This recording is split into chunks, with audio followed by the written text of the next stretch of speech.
সময়টা ছিল 1800 শতকের দিকে, যখন দিনের আলো রাতের অন্ধকারের সমসাময়িক ছিল।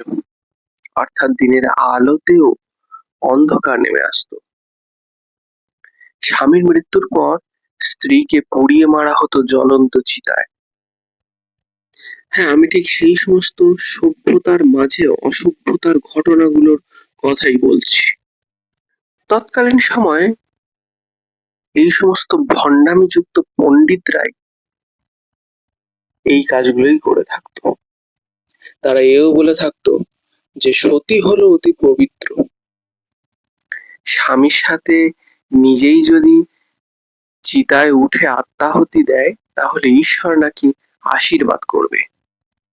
তারা এতটাই নৃশংস ছিল যে স্বামী মরে যাওয়ার পর স্ত্রীকে জ্বলন্ত চিতায় বাঁশ দিয়ে বেঁধে রেখে পুড়িয়ে মারতো, এবং সেই স্ত্রীর আত্মাহুতির ফলে যে চিৎকার, যে কাতর প্রার্থনা যে না আমাকে ছেড়ে দাও, সেটি যাতে দূরের লোক কেউ না শুনতে পায়, তার জন্য ঢাকঢোল পিটানো হতো।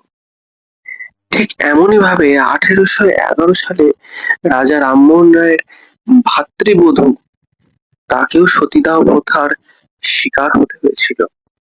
এই ঘটনার পর রাজা রামমোহন রায় খুবই ভেঙে পড়েছিলেন এবং পরবর্তীকালে খুবই দৃঢ় সংকল্পের সাথে তিনি প্রতিজ্ঞা করেছিলেন যে এতটা প্রথা, সতীদাহর মতো এত ঘৃণ্য প্রথা তিনি বন্ধ করবেন।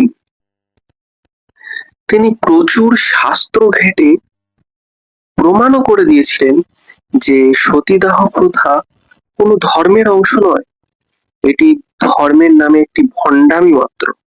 অবশেষে দীর্ঘ সময়ের পর 1829 সালের 4 ডিসেম্বর লর্ড উইলিয়াম বেন্টিং সতীদাহ প্রথার রেজুলেশন 17 পাশের মাধ্যমে এই প্রথাটি একেবারেই নিষিদ্ধ করে, অর্থাৎ সতীদাহ প্রথা নিষিদ্ধ করে দেওয়া হয়েছিল, যার ফলে অসংখ্য মা বোনের এবং নারীদের মুখে সেই হারানো হাসিটি ফিরে এসেছিল।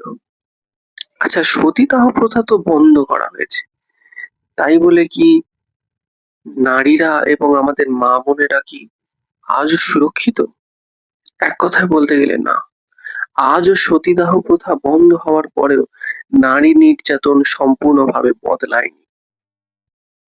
চিতার আগুন নিভে গেলেও আজও সমাজের মানসিকতার পরিবর্তনটা কিন্তু খুবই দরকার।